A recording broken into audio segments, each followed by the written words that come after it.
Hello guys! Today, ang pag-uusapan naman po natin ngayon ay ang pre-existing conditions. So remember po sa HMO, meron tayong dalawang types ng plan na standard tsaka VIP. At madalas na maririnig nyo po sa mga agent nyo, yung standard plan, wala po siyang coverage para sa PEC or pre-existing condition sa unang taon ng membership.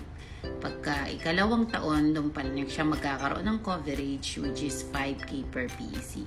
Pero si VIP sa unang taon pa lang, meron na siyang coverage from 5K to 20K per PEC depende po sa plan ninyo. Ano-ano naman po ang mga halimbawa ng mga sakit na pwedeng matag as PEC? Ito po yan, ipa-flash po natin yan sa screen natin.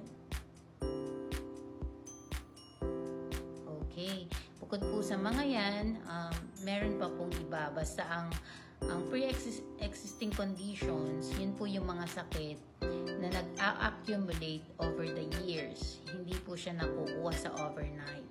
Ito yung mga sakit na meron ng diagnosis, meron ng tinitreat, mini-maintain.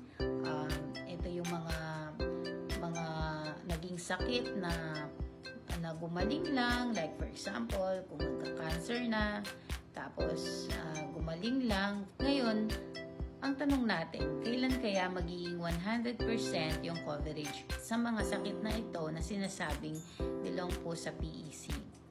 So, ganito po yan. So, kapag nag-member ka kay Medicard, meron siyang contestability period which is 12 months. Pagka ang isang member, clear naman talaga siya, pa-annual preventive exam, walang history, talagang clean case po siya.